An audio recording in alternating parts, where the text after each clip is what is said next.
Hi friends, ఇదైతే మనకి Indian coast guard అనమాట. CGPT 01/2025 ఏదైతే ఉందో 320 వేకెన్సీస్కి సంబంధించి అప్లికేషన్ ఆన్లైన్ ప్రాసెస్ అయితే మనకి 13 జూన్ 2024 అయితే స్టార్ట్ చేశారు. ఇక 3 జూలై 2024 ఇదే లాస్ట్ డేట్ అనమాట. మేల్ క్యాండిడేట్స్ ఎవరైతే ఉన్నారో దీనికి అప్లై అయితే చేసుకోవచ్చు అనమాట. నావిక్ జీడీ అలాగే యాంత్రికకి సంబంధించినటువంటి అప్లికేషన్ ఆన్లైన్ ప్రాసెస్ అనమాట. ఇక్కడ నావిక్ జనరల్ డ్యూటీకి సంబంధించి మనకి ఇంటర్మీడియట్ అయితే పాస్ అయ్యి అయితే ఉండాలి. మ్యాథ్స్ అండ్ ఫిజిక్స్ ఒక సబ్జెక్ట్స్గా అయితే చదువుకొని ఉండాలన్నమాట. సో మన మ్యాథ్స్ అండ్ ఫిజిక్స్ అనగా ఇంటర్మీడియట్ పాస్ అయ్యి ఉంటే నావిక్ జీడీకి అప్లై అయితే చేసుకోవచ్చు అనమాట. అలాగే యాంత్రికకి సంబంధించి 10th క్లాస్తో పాటు కనుక ఈ 3 కానీ లేదంటే 4 ఇయర్స్ డిప్లొమా ఏదైతే ఉందో ఎలక్ట్రికల్లో కానీ మెకానికల్లో కానీ ఎలక్ట్రానిక్స్లో కానీ లేదంటే టెలికమ్యూనికేషన్ అనమాట, రేడియో పవర్కి సంబంధించిన వాటిలో ఏదో ఒక బ్రాంచ్లో కనుక మీరు 3 లేదా 4 సంవత్సరాల డిప్లొమా కనుక చేసి ఉంటే 10th క్లాస్తో పాటు యాంత్రికకి అప్లై అయితే చేసుకోవచ్చు అనమాట. ఇంకా ఎవరైతే 10th ఇంటర్ చేసిన తర్వాత 2 లేదా 3 సంవత్సరాల ఈ డిప్లొమా చేసిన వాళ్ళు కూడా దీనికి ఈ యొక్క యాంత్రికకి అప్లై అయితే చేసుకోవచ్చు అనమాట. పైన చెప్పినట్టుగానే మనకి ఎలక్ట్రికల్లో కానీ లేకపోతే మెకానికల్లో కానీ ఎలక్ట్రానిక్స్లో కానీ లేదా టెలికమ్యూనికేషన్ రేడియో పవర్ 10th తర్వాత డిప్లొమా లేదంటే ఇంటర్మీడియట్ తర్వాత డిప్లొమా చేస్తే కనుక ఈ బ్రాంచెస్లో ఏదో ఒక దాంట్లో మీరు యాంత్రిక కూడా ఎలిజిబుల్ అయితే అవుతారు. ఇక్కడ ఎలక్ట్రికల్ అంటే దానికి సంబంధించినటువంటి రిలేటెడ్ బ్రాంచెస్ ఇచ్చారనమాట. వీటిల్లో మీరు ఏదో ఒక దాంట్లో చేసినా కూడా మీరు ఎలిజిబుల్ అయితే అవుతారు. అలాగే మెకానికల్కి సంబంధించి కూడా రిలేటెడ్ బ్రాంచెస్ ఇచ్చారనమాట. అలాగే ఎలక్ట్రానిక్స్ టెలికమ్యూనికేషన్ రేడియో అండ్ పవర్కి సంబంధించినటువంటి వాటిలో కూడా ఇక్కడ మనకి వేరియస్ బ్రాంచెస్ అయితే ఇచ్చారు. మీరు ఒకసారి ఈ నోటిఫికేషన్ చూసుకుంటే దీంట్లో ఏదో ఒక బ్రాంచ్లో కనుక మీరు డిప్లొమా చేసి ఉంటే మీరు యాంత్రిక కూడా అప్లై అయితే చేసుకోవచ్చు అనమాట. ఇంకా ఏజ్ క్రైటీరియాకి సంబంధించి 18 to 22 ఇయర్స్ అనమాట. ఇక్కడ మనకి 2 డేట్స్ అయితే ఇచ్చారు. ఈ 2 డేట్స్ కూడా కలుపుకోవాలన్నమాట. కలుపుకొని మీ యొక్క ఏజ్ అంటే మీ యొక్క డిఓబి కనుక ఈ 2 డేట్స్ మధ్య కనుక ఉంటే మీరు దీనికి అప్లై అయితే చేసుకోవచ్చు. 1 మార్చ్ 2003 అనమాట. అలాగే 28 ఫిబ్రవరి 2007 అనమాట. దీనికి అదనంగా SC/ST వాళ్ళకి 5 ఇయర్స్ అంటే 25 ఇయర్స్ వరకు SC/ST వాళ్ళు, అలాగే 25 ఇయర్స్ వరకు OBC NCలు అంటే నాన్ క్రీమీ లేయర్ వాళ్ళు కూడా అప్లై అయితే చేసుకోవచ్చు. ఫ్రెండ్స్, ఇంకా వేకెన్సీ విషయానికి సంబంధించి మనకి నావిక్ జీడీలో 260 వేకెన్సీస్ ఉన్నాయన్నమాట. టోటల్గా అన్ని జోన్స్ కలుపుకొని మన ఆంధ్రప్రదేశ్కి సంబంధించి మన ఈస్ట్కి సంబంధించిన వాళ్ళం అనమాట. అంటే ఈస్ట్ అనేది మనకు అప్లై అవుతుంది. ఈస్ట్లో ఒక 34 దాకా వేకెన్సీస్ ఉన్నాయి. UR, AWS, OBC, ST, ST అన్ని కేటగిరీస్లో వేకెన్సీస్ అయితే ఉన్నాయన్నమాట. ఫ్రెండ్స్, అలాగే ఇక్కడ మనకి యాంత్రికకి సంబంధించి కూడా మనకి టోటల్గా ఒక 60 వేకెన్సీస్ దాకా ఉన్నాయన్నమాట. మెకానికల్లో ఒక 33 ఉన్నాయి, ఎలక్ట్రికల్లో ఒక 18 ఉన్నాయి, ఎలక్ట్రానిక్స్లో ఒక 9 ఉన్నాయన్నమాట. ఫ్రెండ్స్, ఇంకా ఎగ్జామినేషన్ ఫీజుకి సంబంధించి SC/ST క్యాండిడేట్స్కి ఫీజు లేదనమాట. జనరల్ క్యాండిడేట్స్కి మాత్రం 300 రూపీస్ అయితే ఆన్లైన్లో పే చేస్తే సరిపోతుంది. ఫ్రెండ్స్, ఇంకా మనకి టెంటేటివ్గా యొక్క ఎగ్జామినేషన్ ఏదైతే ఉందో నావిక్ జీడీ యాంత్రికకి సంబంధించి స్టేజ్ 1 వచ్చేసరికి మనకి సెప్టెంబర్ మధ్యలో అయితే కండక్ట్ చేసే అవకాశాలు అయితే ఉన్నాయన్నమాట. స్టేజ్ 2 వచ్చేసరికి నవంబర్ మధ్యలో కానీ చివరిలో కానీ, అలాగే 3rd స్టేజ్ వచ్చేసరికి ఏప్రిల్ 2025 అనమాట. ఫ్రెండ్స్, ఇంకా CGPT 01/2025కి సంబంధించి ఇదైతే లాగిన్ ఫామ్ అనమాట. ఈమెయిల్ ఐడి పాస్వర్డ్ క్యాప్చర్ ఇచ్చేసి లాగిన్ అయితే అవి మీరు అప్లికేషన్ ఫామ్ ఫిల్ అవుట్ చేసుకోవచ్చు. మీకు కనుక అకౌంట్ ఉంటే, మీకు కనుక అకౌంట్ లేకపోతే ఇక్కడ మనకి క్రియేట్ అకౌంట్ అని ఉంది. దీని మీద క్లిక్ చేసి మీరు అకౌంట్ అయితే క్రియేట్ చేసుకోవాలి. ఫ్రెండ్స్, ఇదైతే మనకి సైన్ అప్ ఫామ్ అనమాట. CGPT 01/2025కి సంబంధించి ఇక్కడ మీ యొక్క నేమ్ అయితే ఫుల్ నేమ్ ఎంటర్ చేసుకోవాలి. అదైతే మనకి 10th క్లాస్ ఆ యొక్క మెట్రికులేషన్ డాక్యుమెంట్స్ ప్రకారం మీ యొక్క ఫుల్ నేమ్, మీ యొక్క ఫాదర్స్ నేమ్, అలాగే మీ యొక్క మదర్స్ నేమ్ అయితే ఇక్కడ ఎంటర్ అయితే చేసుకోవాలి. అట్లాగే కిందకు వచ్చేసిన తర్వాత నేషనాలిటీ ఇండియన్ సెలెక్ట్ చేసుకోవాలి. అలాగే జెండర్ ఇక్కడ ఫీమేల్గా అయితే ఎలిజిబిలిటీ లేదనమాట. Only male candidates are allowed. So male మాత్రమే దీనికి ఎలిజిబుల్ అనమాట. మీ యొక్క వ్యాలిడ్ యాక్టివ్ ఈమెయిల్ ఐడి ఇక్కడ ఎంటర్ చేయాలి. అదైతే కన్ఫర్మ్ అయితే చేయాలి సెకండ్ టైము. అలాగే మీకు 10 డిజిట్ మొబైల్ నెంబర్ ఇక్కడ ఎంటర్ చేసిన తర్వాత జనరేట్ ఓటీపీ అనాలి. ఒక ఓటీపీ ఈమెయిల్ ఐడికి వస్తుంది, ఒక ఓటీపీ మీరు ఇచ్చినటువంటి ఫోన్ నెంబర్కి SMS వస్తుంది అనమాట. ఆ రెండు కూడా ఇక్కడ ఈ బాక్స్లో ఎంటర్ చేసి మీరు సబ్మిట్ అయితే చేసుకోవాలి. దానికన్నా ముందు ఇక్కడ మనకి మీ జాబ్స్ గురించి ఎలా తెలిసింది అని అడుగుతున్నారు అనమాట. ఇక్కడ న్యూస్ పేపర్, ఎంప్లాయ్మెంట్ న్యూస్ అలాగే ఇచ్చారనమాట. మీరు ఏదో ఒకటి సెలెక్ట్ అయితే చేసుకోవచ్చు. సబ్మిట్ చేసుకొని మీరు రిజిస్టర్ అయితే అవ్వాలి. ఫ్రెండ్స్ నెక్స్ట్ ఇలా అయితే వచ్చిందనమాట. You have signed up successfully, please check your registered email or mobile SMS for system generated password అనమాట. మనకైతే పాస్వర్డ్ వీళ్ళు పంపించారు. ఆ పాస్వర్డ్ ఈ బాక్స్లో ఎంటర్ చేయాలి. ఈమెయిల్ ఐడి మనం అక్కడ ఏదైతే ఇచ్చామో సైన్ అప్ ఫామ్లో ఇక్కడ ఎంటర్ చేసి క్యాప్చర్ ఈ బాక్స్లో ఎంటర్ చేసి లాగిన్ అయితే అవ్వాలన్నమాట. ఫ్రెండ్స్ మనం లాగిన్ అయితే అయ్యాము. ఆ పాస్వర్డ్ మనం రీసెట్ చేసుకునే అవకాశం అయితే ఇచ్చారనమాట. అదైతే మనకి 8 నుంచి 16 క్యారెక్టర్స్ మధ్య అయితే ఉండాలన్నమాట. 8 నుంచి 16 క్యారెక్టర్స్ మధ్య ఒక అప్పర్ కేసు, ఒక లోయర్ కేసు, ఒక నెంబర్, ఒక స్పెషల్ క్యారెక్టర్ ఇక్కడ ఇచ్చారు. దాంట్లో ఏదో ఒక ఇలా కాంబినేషన్ ఆఫ్ ఈ యొక్క ఆల్ఫా న్యూమరిక్స్ ఈ యొక్క స్పెషల్ క్యారెక్టర్ వస్తే ఇక్కడ కన్ఫర్మ్, ఇక్కడైతే మన పాస్వర్డ్ జనరేట్ చేసుకుని కన్ఫర్మ్ చేసి క్యాప్చర్ ఎంటర్ చేసి కంటిన్యూ అయితే చేసుకోవాలి. ఫ్రెండ్స్ మనం లాగిన్ అయితే అయ్యాము. CGP 01/2025కి సంబంధించి డాష్ బోర్డ్ అనమాట. ఇక్కడ కొన్ని మనకి ఇన్స్ట్రక్షన్స్ అయితే ఇచ్చారు. దాని ప్రకారం చదువుకున్న తర్వాత ఇక్కడ టిక్ ఆన్ చేసుకోవాలన్నమాట. తర్వాత సబ్మిట్ చేసుకోవాలి. ఇక్కడ మనకి పర్సనల్ ఇన్ఫర్మేషన్ ట్యాబ్ అనమాట. ఇక్కడ మన name, father's name, mother's name, email ID, nationality, gender ఇవన్నీ వచ్చాయన్నమాట. ఆటోమేటిక్గా మనం అక్కడ సైన్ అప్ ఫామ్లో ఇచ్చినవి కూడా. అలాగే ఇక్కడ మనకి సెకండ్ ఈమెయిల్ ఐడి అనమాట. మీకు రెండో ఈమెయిల్ ఐడి ఉంటే కనుక ఆప్షన్లు అనమాట. స్టార్ మార్క్ పెట్టి కంపల్సరీగా ఫిల్ అవుట్ చేయాలి. దీనికి లేదు కాబట్టి ఉంటే ఎంటర్ చేసుకోవచ్చు, లేదంటే ఆప్షన్లు అనమాట. అట్లాగే ఇక్కడ మనకి మొబైల్ నెంబర్ అయితే చూపిస్తున్నారు. సెకండ్ ఆల్టర్నేటివ్ మొబైల్ నెంబర్ ఉంటే ఇక్కడ ఎంటర్ చేసుకోవచ్చు, లేకపోతే ఆప్షన్ అనమాట. తర్వాత మీరు మ్యారీడా అన్మ్యారీడా సెలెక్ట్ అయితే చేసుకోవాలన్నమాట. సో ఇక్కడ do you have Aadhaar card, మీకు కనుక ఆధార్ కార్డు ఉంటే ఎస్ పెట్టాలి. ఆధార్ కార్డుని కంపల్సరీ అనమాట. స్టార్ మార్క్ ఉంది పెట్టాలి. ఐడి నెంబర్ ఇక్కడ ఎంటర్ చేసుకోవాలి, కన్ఫర్మ్ అయితే చేయాలన్నమాట ఆధార్ కార్డుని. అలాగే ఇక్కడ మనం టిక్ ఆన్ అయితే చేయాలి. I the holder of the above mentioned Aadhaar number here given my consent to Indian Coast Guard to obtain my Aadhaar number, name and fingerprint for authentication. తర్వాత మేము ఫింగర్ ప్రింట్ అయితే తీసుకుంటారనమాట. Biometric వేరే స్టేజెస్లో, తర్వాత స్టేజెస్లో. అందుకోసం మీ యొక్క కన్సెంట్ అయితే అడుగుతున్నారనమాట. సో అక్కడ వేలిముద్ర అవి వేసినప్పుడు ఆ యొక్క బయోమెట్రిక్స్ అయితే వాటితో మ్యాచ్ అవ్వాలన్నమాట. సో ఇది టిక్ ఆన్ చేసుకోవాలి. తర్వాత ఫ్రెండ్స్ నెక్స్ట్ కిందకు వచ్చేస్తే ఇక్కడ మీ యొక్క ఐడెంటిఫికేషన్ మార్క్స్ అనమాట.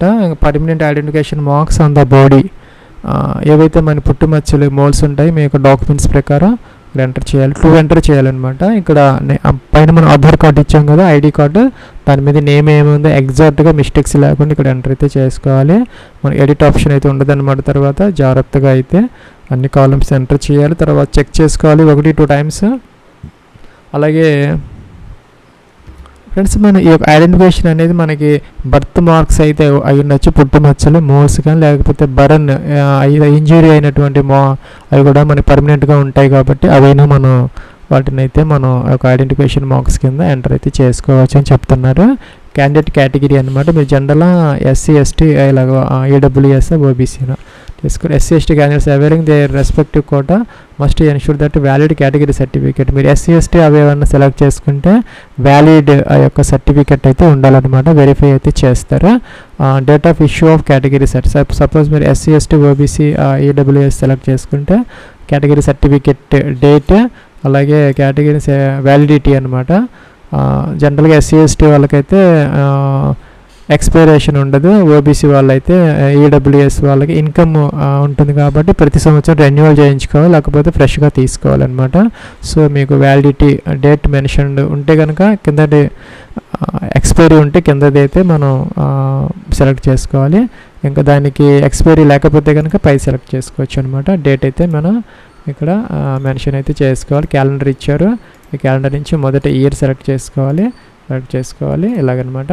ఇంకా డేట్ ఆఫ్ బర్త్ మీ యొక్క డేట్ ఆఫ్ బర్త్ ఏదైతే ఉందో ఈ బాక్స్ మీద మనం చేసుకొని ఈ విధంగా ఫస్ట్ ఇయర్ మంత్ డే అనమాట సెలెక్ట్ చేసుకోవాలి. ఇంకా proof of the date of birth కోసం మనకి బర్త్ సర్టిఫికేట్ 10th క్లాస్ అందరికీ ఉంటుంది కాబట్టి కింద తీసుకోవచ్చు. ఇంకా ఏజ్ రిలాక్సేషన్ కనుక కావాలంటే ఆటోమేటిక్గా వస్తుంది, మన ఇచ్చినటువంటి డేట్ ఆఫ్ బర్త్ని బట్టి ఆటోమేటిక్గా వస్తుంది అనమాట. ఫీజు వేవర్ కూడాను SC ST వాళ్ళకి ఫీజు లేదు కాబట్టి ఫీజు వేవర్ ఎస్ వచ్చింది అనమాట. జనరల్ క్యాండిడేట్స్కి నో వస్తుంది. సో ఇంకా సెలెక్ట్ ఎంప్లాయ్మెంట్ టైప్ అనమాట. మీరు ఇప్పుడు వర్క్ చేస్తూ ఉంటే కనుక గవర్నమెంట్ అన్ఎంప్లాయిడా లేకపోతే ప్రైవేట్ సెక్టర్లో చేస్తున్నారా లేకపోతే ఈ కోస్ట్ గార్డ్లో చేస్తున్నారా అన్ఎంప్లాయిడ్ అయితే మీకు ఏ జాబ్ లేకపోతే సెలెక్ట్ చేసుకోవచ్చు అనమాట. ఫ్రెండ్స్ కిందకు వచ్చేస్తే ఇక్కడ మనకి ఆధార్ కార్డు, అలాగే ఇక్కడ మనకి 10th క్లాస్ మార్క్ షీట్ అనమాట. బర్త్ ప్రూఫ్ కోసం, డేట్ ఆఫ్ బర్త్ ప్రూఫ్ కోసం 10th క్లాస్ సర్టిఫికేట్, దాంట్లో డేట్ ఉన్నది, ఆధార్ కార్డు అనమాట, మన నేమ్ అన్ని ప్రాపర్గా ఉన్నది, డేట్ ఆఫ్ బర్త్ కూడాను ఆధార్ కార్డులో మ్యాచ్ అయ్యేలాగా చూసుకోవాలి. ఈ రెండు కూడా మనం అప్లోడ్ అయితే చేసుకోవాలన్నమాట. ఇవైతే మనకి JPG ఫార్మేట్లో ఉండాలి. ఈ సర్టిఫికేట్స్ అనేది హిందీ లేదా ఇంగ్లీష్లో మాత్రమే ఉండాలన్నమాట. ఒరిజినల్ మాత్రమే మీరు స్కాన్ చేసి అప్లోడ్ చేసుకోవాలి. 50 to 150 KB మధ్య అనమాట. బ్రౌజ్ అని చెప్పేసి దాన్ని సెలెక్ట్ చేసుకొని అప్లోడ్ చేసుకొని సేవ్ అనే బటన్ దీని మీద క్లిక్ అయితే చేసుకోవాలి. ఫ్రెండ్స్ ఇక్కడ మనకి పోస్ట్ సెలెక్షన్ అనమాట. నావిక్ GD అలాగే యాంత్రిక్ అనమాట. ఇందాక చెప్పినట్టుగా 10th క్లాస్ ప్లస్ డిప్లొమా అయితే కనుక మీకు ఆ యొక్క యాంత్రికకి ఎలిజిబుల్ అయితే అవుతారు. Intermediate with physics and maths కనుక చదువుకొని ఉంటే ఈ నావిక్ GD కూడా మీరు ఎలిజిబుల్ అయితే అవుతారనమాట. సెలెక్ట్ అయితే చేసుకోవాలి. ఇక్కడ మనకి ఒకసారి ఏదో ఒకటి మాత్రం సెలెక్ట్ చేసుకోగలము. సో మీరు సెలెక్ట్ చేసుకున్న తర్వాత సేవ్ అనే బటన్ దీని మీద క్లిక్ అయితే చేసుకోవాలి. ఫ్రెండ్స్ ఇక్కడ 10th క్లాస్ ఇంటర్మీడియట్కి సంబంధించిన డీటెయిల్స్తో పాటు మనం ఆ యొక్క సర్టిఫికేట్స్ మార్క్ షీట్ కూడా అప్లోడ్ అయితే చేసుకోవాలన్నమాట. ఈ 10th class mark sheet certificate need to be uploaded at stage 2 అని వచ్చింది. అలాగే CGPAలో కనుక ఉంటే కనుక దానికి సంబంధించిన కన్వర్షన్ ఫార్ములా ఉంటుంది అనమాట. ఆ యొక్క మల్టిప్లయింగ్ ఆ యొక్క స్కేల్ ఫార్ములా అది కూడా మనం అప్లోడ్ చేయాలంట స్టేజ్ 2లో. అలాగే if you have additional certificates కనుక మీకు ఉంటే కనుక అది కూడా మీరు అప్లోడ్ చేయాల్సిన అవసరం అయితే ఉంటుంది. స్టేజ్ 2లో అని చెప్తున్నారు ఇక్కడ. Enter proper certificate number instead of serial number. మీకు సీరియల్ నెంబర్ కాకుండా సర్టిఫికేట్కి ఒక నెంబర్ అయితే ఉంటుంది అనమాట. అది స్పెషల్గా అది నెంబర్ అయితే మన సర్టిఫికేట్కి ఒక నెంబర్ అనేది ఇస్తారు కింద టాప్లో కానీ బాటంలో కానీ. సీరియల్ నెంబర్ కాకుండా సర్టిఫికేట్ నెంబర్ మాత్రమే అప్లోడ్ ఇక్కడ ఎంటర్ అయితే చేసుకోవాలని చెప్తున్నారు అనమాట. Do you pass 10th class yes పెట్టాలి. సెలెక్ట్ ద ఎడ్యుకేషన్ బోర్డ్ అనమాట. మీరు CBSE చదువుకున్నారా లేకపోతే స్టేట్ బోర్డ్ చదువుకున్నారా? ఇక్కడ అన్ని బోర్డ్స్ ఉంటాయన్నమాట. ఏదన్నా లేని ఉంటే ఇక్కడ మనకి ఫ్రెండ్స్ ఇక్కడ అన్నీ ఉన్నాయి. Board of secondary education Andhra Pradesh, Telangana అన్నీ ఉంటాయన్నమాట. సర్టిఫికేట్ నెంబర్ అయితే మీరు ఎంటర్ చేసుకోవాలి. ఈ విధంగా ఉంటుంది. చూసుకొని మీరు సీరియల్ నెంబర్ కాకుండా సర్టిఫికేట్ నెంబర్ మాత్రమే ఎంటర్ చేయాలి. అలాగే please indicate grading system as per me percentage CGPA system enter చేసుకోవాలి. CGPA ఉంటేనే దాని ఈక్వలెంట్ ఆ యొక్క ఫార్ములాకి మనం అప్లోడ్ అయితే చేసుకోవాలి. స్టేజ్ 2లో అనమాట. పర్సంటేజ్ అయితే ఇది తీసుకోవాలి, CGPA అయితే ఇది తీసుకోవాలన్నమాట. ఫ్రెండ్స్ అంటే పాసింగ్ ఇయర్ అనమాట. మీరు ఏ ఇయర్లో పాస్ అయ్యారు అనేది ఇక్కడ మనల్ని అడుగుతున్నారనమాట. మనం ఎంటర్ చేసుకోవాలి. Do you have additional mark sheet ఉన్నాయని అడుగుతున్నారు. లేకపోతే నో అనమాట. ఉంటే ఎస్ పెట్టుకోవాలి. How many subjects were there in class 10th. మీరు ఎన్ని సబ్జెక్ట్స్ చదువుకున్నారు 10th క్లాస్లో? 5 or 6 ఇక్కడైతే మెన్షన్ అయితే చేసుకోవాలి. ఇక్కడ change grade system will clear the recent changes table. Enter marks CGPA grade. మీకు మార్క్స్ అయితే మార్క్స్ ఎంటర్ చేసుకోవాలి, గ్రేడ్ అయితే గ్రేడ్ ఎంటర్ చేసుకోవాలి. యాడ్ సబ్జెక్ట్ అనాలి ఫస్ట్. ఇక్కడ మనకి సబ్జెక్ట్ ఒకటొకటి ఎంటర్ అయితే చేసుకోవాలన్నమాట. ఇంగ్లీష్ సపోజ్ ఇంగ్లీష్ తీసుకుంటే మీకు ఎన్ని మార్క్స్ వచ్చాయి, మ్యాక్సిమం మార్క్స్ ఎంత, మీకు ఎన్ని మార్క్స్ వచ్చాయి ఎంటర్ చేయాలి. ఇంకో సబ్జెక్ట్ తీసుకోవాలని ఆ విధంగా. అదే గ్రేడ్ సిస్టమ్ అయితే కనుక టోటల్ గ్రేడ్ ఎంత, మీకు ఎంత గ్రేడ్ వచ్చింది అనేది ఇక్కడ ఎంటర్ చేసుకోవాలి. సపోజ్ టోటల్ గ్రేడ్ 95 అయితే మీకు 7.5 వస్తే అలా ఎంటర్ చేసుకోవాలి. అలాగే మీరు అన్ని సబ్జెక్ట్స్ 10th క్లాస్లో ఉన్న అన్ని సబ్జెక్ట్స్ జాగ్రత్తగా సబ్జెక్టు ఇలాగనమాట సెలెక్ట్ చేసుకొని మార్క్స్ లేకపోతే గ్రేడ్ ఎంటర్ చేసిన తర్వాత సేవ్ చేసుకోవాలి. డిలీట్ కావాలంటే డిలీట్ చేసుకోవచ్చు. నెక్స్ట్ సేవ్ అయితే చేసుకోవాలి. ఫ్రెండ్స్ అదేవిధంగా మనం ఇక్కడ ఇంటర్మీడియట్కి సంబంధించినటువంటి కూడా డీటెయిల్స్ ఎంటర్ చేయాలి. స్టేజ్ 2లో సర్టిఫికేట్ అలాగే అడిషనల్ సర్టిఫికేట్స్ ఏదైనా ఉంటే అవి కూడా అప్లోడ్ చేయాలన్నమాట. ఇంకా CGPAలో ఉన్న వాళ్ళు దానికి సంబంధించిన కన్వర్షన్ ఫామ్లో కూడా అప్లోడ్ అయితే చేసుకోవాలి స్టేజ్ 2లో అనమాట. ఇక్కడ సర్టిఫికేట్ నెంబర్ ఎంటర్ చేయాలి, సీరియల్ నెంబర్ కాదనమాట. Enter proper certificate number instead of serial number బదులుగా మీరు ఈ యొక్క సర్టిఫికేట్ నెంబర్ని జాగ్రత్తగా ఎంటర్ చేసుకోవాలి. యూనిక్ నెంబర్ ఉంటుంది అనమాట ప్రతి సర్టిఫికేట్కి, అది ఎంటర్ అయితే చేసుకోవాలి. మీరు ఇంటర్మీడియట్ పాస్ అయ్యారా అడుగుతున్నారు, ఎస్ పెట్టుకోవాలి. బోర్డు అనమాట, మీరు అన్ని బోర్డ్స్ ఇచ్చారు. Suppose board of intermediate education Andhra, Telangana అన్నీ ఉన్నాయి. ఇయర్ ఆఫ్ పాసింగ్ మెన్షన్ చేయాలి, ఎప్పుడు పాస్ అయ్యారు. మీకు అడిషనల్ మార్క్ షీట్స్ ఏదైనా ఉంటే కనుక సప్లిమెంట్స్ అవి ఎస్ పెట్టలేకపోతే నో అనమాట. ఇంకా ప్లీజ్ ఇండికేట్ గ్రేడింగ్ సిస్టమా CGPAనా ఎంటర్ చేయాలి. ఎన్ని సబ్జెక్ట్స్ చదువుకున్నారో అన్ని సబ్జెక్ట్స్ ఇక్కడ ఎంటర్. ఫిజిక్స్ మ్యాథమెటిక్స్ అనేది ఈ నావికి కంపల్సరీ అనమాట. సో ఇక్కడ మీరు ఎంటర్ అయితే చేసుకోవాలి. మార్క్స్ అనమాట, టోటల్గా మీకు ఎన్ని మార్క్స్కి మీకు ఎన్ని వచ్చాయి అనేది ఇక్కడ ఎంటర్ అయితే చేసుకోవాలి. ఈ విధంగా అనమాట. ఈ విధంగా మీరు అన్ని సబ్జెక్ట్స్ కూడాను ఎంటర్ అయితే చేసుకోవాలి.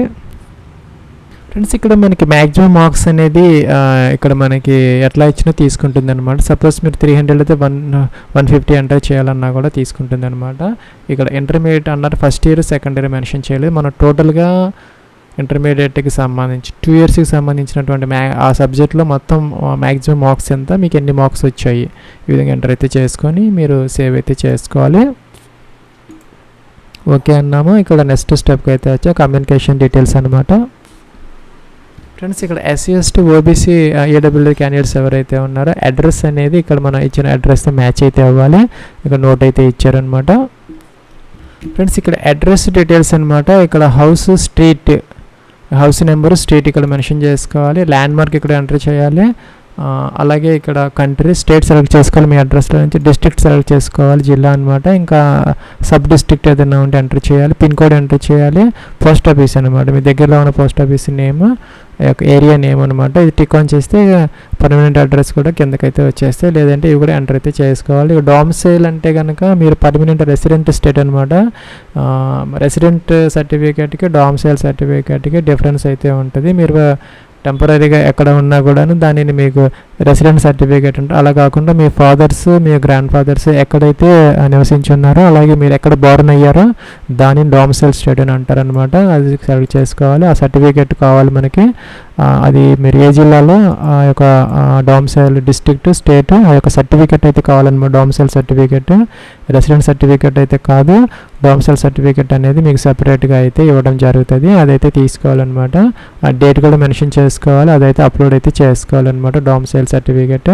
తర్వాత ఇక్కడ మనకి సేవ్ అని ఏమీ క్లిక్ అయితే చేసుకోవాలి. ఫ్రెండ్స్ ఇదైతే మనకి అడిషనల్ ఇన్ఫర్మేషన్ అనమాట. డీటెయిల్స్ ఇక్కడ అడిషనల్ పర్సనల్ డీటెయిల్స్ ఎంటర్ చేసుకోవాలి. మీరు ఇండియన్ నేవీ అలాగే ఇండియన్ ఎయిర్ ఫోర్స్ నుంచి కనుక డిశ్చార్జ్ అయ్యి ఉంటే కనుక ఎస్ పెట్టాలి. లేకపోతే కనుక లేదంటే ఎనీ అదర్ గవర్నమెంట్ ఆర్గనైజేషన్ నుంచి కనుక డిశ్చార్జ్ అయ్యి ఉంటే ఎస్ లేకపోతే నో అనమాట. క్రిమినల్ ప్రొసీడింగ్స్ మీ మీద ఏమైనా కేసులు ఉన్నాయా, అలాగే మీరు ఎప్పుడైనా అరెస్ట్ అయ్యారు పని అడుగుతున్నారు. జనరల్గా ఎవరికి ఉండవు, నో పెట్టుకోవచ్చు అనమాట. ఎవరికైనా ఉంటే మాత్రం వాళ్ళు మాత్రం ఎస్ పెట్టుకుని డీటెయిల్స్ అయితే మెన్షన్ అయితే చేసుకోవాలి. ఇంకా కోర్టుకు సంబంధించినటువంటి ఏదైనా కేసెస్ పెండింగ్ ఉన్నాయని అడుగుతున్నారనమాట. మీరు ఎప్పుడైనా జైలుకి వెళ్ళారా, ఎస్ అదర్వైజ్ నో అనమాట. ఇంకా కోర్టుకి మీరు కనుక అరెస్ట్ అయితే తర్వాత హైయర్ కోర్టుకి వెళ్ళారని అడుగుతున్నారు. జనరల్గా ఎవరికి ఉండవు కాబట్టి ఇక్కడ నేను అన్ని నో పెట్టాను అనమాట. ఇంకా డీబార్ అయ్యారా, ఎప్పుడన్నా ఎగ్జామ్స్ నుంచి కానీ ఆర్మీ, నేవీ, UPSC వాటికి సంబంధించిన డిబార్మెంట్ ఏదైనా ఉందా, ఇవైతే మనం అన్నీ నో పెట్టుకోవచ్చు. జనరల్గా ఎవరికి ఉన్న వాళ్ళు మాత్రం ఎస్ అయితే కంపల్సరీ పెట్టుకోవాలి, సబ్మిట్ అయితే చేసుకోవాలి. ఫ్రెండ్స్ ఇక్కడ మన ఫోటోగ్రాఫర్ సిగ్నేచర్, థంబ్ ఇంప్రెషన్ అయితే అప్లోడ్ చేసుకోవాలి. వాటి యొక్క నేమ్స్ అనేది మన పాస్పోర్ట్ సైజ్ ఫోటోగ్రాఫ్కి ఇలాగే నేమ్ అయితే ఉండాలన్నమాట. ఫైల్ నేమ్ JPG ఫార్మేట్ యొక్క ఫైల్ నేమ్, పాస్పోర్ట్ _ ఫోటోగ్రాఫ్ ఉండాలి. సిగ్నేచర్కి సిగ్నేచర్ అని ఉండాలి. థంబ్ ఇంప్రెషన్ ఈ విధంగా మీరు కాపీ పేస్ట్ చేసి ఆ యొక్క ఫైల్ నేమ్కి రీనేమ్ చేసుకుంటే సరిపోతుంది అనమాట. ఇక్కడ మనకి స్పెసిఫిక్ ఫోటోగ్రాఫ్ అయితే ఇచ్చారు. స్లేట్ మీద మీరు ఫోటో అయితే దిగాలన్నమాట. ఈ విధంగా ఇక్కడ మనకి ఇలా అయితే ఇచ్చారు. ఇలా అయితే ఉండాలన్నమాట. యాక్సెప్టబుల్ ఇలాగైతే ఉండకూడదు. చూసుకొని జాగ్రత్తగా అయితే మీరు అప్లోడ్ అయితే చేసుకోవాలి. ఆ యొక్క స్లేట్ మీద మీ యొక్క నేమును డేట్ ఆఫ్ ఫోటో టేకెన్ అది రెండు కూడా మెన్షన్ చేసి స్లేట్ పట్టుకొని మీ యొక్క చెస్ట్ మీద పెట్టుకొని ఈ విధంగా అప్లోడ్ అయితే చేసుకోవాలి. సిగ్నేచర్ అప్లోడ్ చేసుకోవాలి, లెఫ్ట్ థంబ్ ఇంప్రెషన్ అప్లోడ్ చేసి సేవ్ అయితే చేసుకోవాలి. దాంతోపాటు ఇక్కడ క్యాప్చర్ లైవ్ ఇమేజ్ అని ఉంది, ఇది కూడా మీరు ఇక్కడ కెమెరా ముందు కూర్చొని ఇక్కడ స్టార్ట్ కెమెరా అంటే ఇక్కడ దీనికైతే స్లేట్ అవసరం లేదు, ఇక్కడ ఏమి ఇవ్వలేదు కదా అవసరం, ఇక్కడ మాత్రమే స్లేట్తో అప్లోడ్ చేసుకోవాలి. ఇక్కడైతే జస్ట్ మామూలుగా మీరు ఫోటో క్యాప్చర్ చేసుకుంటే సరిపోతుంది అనమాట. Live capture while capturing photo make sure give required permission to the browser.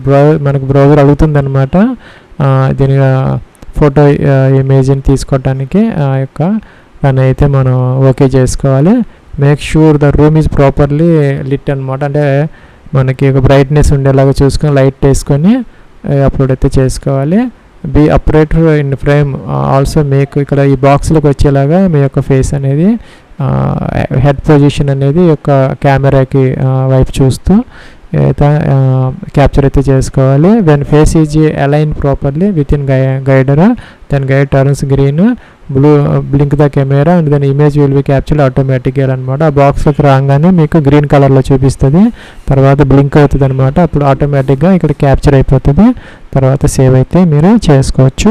మనం స్టేజ్ 1 సిటీ సెలక్షన్కి అయితే వచ్చాము. ఇంకా మ్యాండేటరీ ఫీల్డ్స్ అనమాట, మనకి ఇక మనం సెలెక్ట్ చేసుకునేది మన అడ్రస్కి 30 కిలోమీటర్స్ రేడియస్లో ఉంటే కనుక ఎస్, అదర్వైజ్ అయితే నో అనమాట. If is there any city listed within 30 kilometres radius from your present address, మనం ఉంటున్న ప్రజెంట్ అడ్రస్ 30 కిలోమీటర్స్ రేడియస్లో ఉంటే ఎస్ పెట్టుకోవాలి, మనం సెలెక్ట్ చేసుకుని, లేకపోతే నో పెట్టాలన్నమాట.